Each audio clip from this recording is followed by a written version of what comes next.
तो बहुत बहुत स्वागत है आपका गेम चेंजर्स में। तो गिल का भाई ट्रैवल रोक दिया गया है बाय द मेडिकल टीम, क्योंकि आप सभी को याद होगा शुभमन गिल को गर्दन में प्रॉब्लम हुई थी, नेक स्पैज्म हुआ था, जिसके बाद वो कोलकाता के हॉस्पिटल में ही एडमिट रहे और वहाँ पे उनका ट्रीटमेंट चला और उसके बाद वो डिस्चार्ज भी हो गए थे। लेकिन अब जो है पहले रिपोर्ट्स ये आ रही थी कि शुभमन गिल टीम के साथ ट्रैवल करेंगे और दूसरे टेस्ट के लिए लाइकली अवेलेबल होंगे। लेकिन धीरे धीरे जब मेडिकल टीम उनका असेसमेंट कर रही है और देखरेख कर रही है तो सामने चीज़ें निकलकर बहुत ज़्यादा शॉकिंग आ रही हैं। वो ये है कि शुभमन गिल आपके दूसरे टेस्ट के लिए अवेलेबल नहीं होंगे, यानी कि दूसरे टेस्ट से शुभमन गिल रूल्ड आउट हो चुके हैं एक तरीके से एज पर द रिपोर्ट कि शुभमन गिल आपके दूसरे टेस्ट में नहीं खेलेंगे, यानी कि ऋषभ पंत आपको कप्तानी करते हुए नजर आएंगे। अभी क्या था कि आज उनको ट्रैवल करना था टीम के साथ, बट अब उनका ट्रैवल रोक दिया गया है। मे भी हो सकता है वो 21 तारीख को टीम के साथ जुड़े, मोरली ड्रेसिंग रूम का हिस्सा हो, क्योंकि ऐसा बताया जा रहा है कि वो टीम के साथ रहेंगे बट उस टेस्ट मैच में वो खेलेंगे नहीं।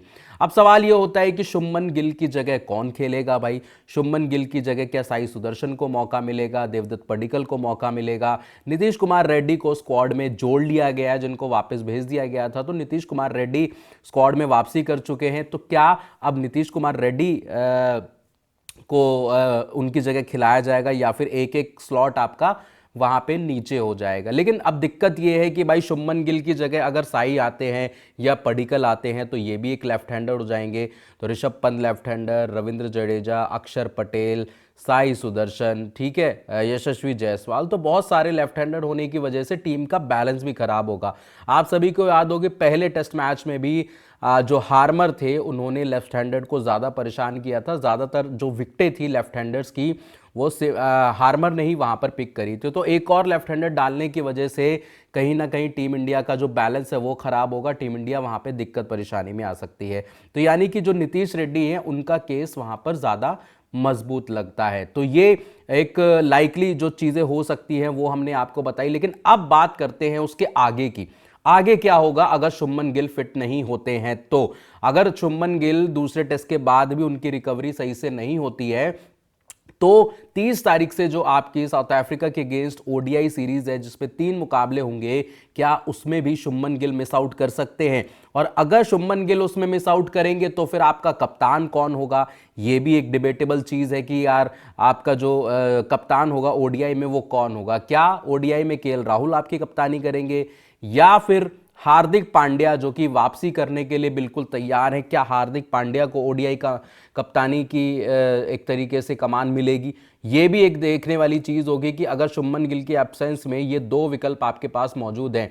इससे पहले एक श्रेयस अय्यर विकल्प था, बट श्रेयस अय्यर जो कि आप सभी को पता है कि ऑस्ट्रेलिया ओडीआई सीरीज में इंजर्ड हो गए थे, उनको भी काफी सारी दिक्कत हुई थी, अंदर जो रिब्स हैं वहाँ पे ब्लीडिंग हो गई थी, फिर ऑस्ट्रेलिया सिडनी में ही उनका इलाज चला था, तो वो भी रोड टू रिकवरी उनकी चल रही है। तो श्रेयस अय्यर में भी हो सकता है कि वो भी ओडीआई सीरीज मिस करें और श्रेयस अय्यर आपके कप्तान होते अगर शुभमन गिल वहां पर ना होते, तो ये एक विकल्प हो सकता था। लेकिन अगर शुभमन गिल भी नहीं होते, श्रेयस अय्यर भी नहीं होते, तो आपके 2 विकल्प तैयार हो जाते हैं, जिसमें केएल राहुल आई थिंक आगे रहेंगे या फिर हार्दिक पांड्या आपके आगे रहेंगे। रोहित शर्मा को लोग बोल रहे हैं सोशल मीडिया पे कि शुभमन गिल नहीं होंगे तो रोहित शर्मा को बना दिया जाए कप्तान, लेकिन इसकी पॉसिबिलिटीज बहुत ज़्यादा कम है। अब आगे का ही देखोगे आप, पीछे जाके शायद से रोहित शर्मा को कप्तान नहीं बनाओगे। तो मे भी हो सकता है कि हार्दिक पांड्या पहली चॉइस बने आपकी कप्तानी के। इससे पहले हार्दिक पांड्या ओडीआई फॉर्मेट की कप्तानी कर चुके हैं और 3 मैचेस में उन्होंने कप्तानी करी थी। आई गेस अगर मैं सही हूं तो 2 में जीत हासिल हुई थी और 1 में उनको हार का सामना करना पड़ा था। तो हार्दिक पांड्या पहली चॉइस होंगे और दूसरी चॉइस हो सकते हैं आपके केएल राहुल।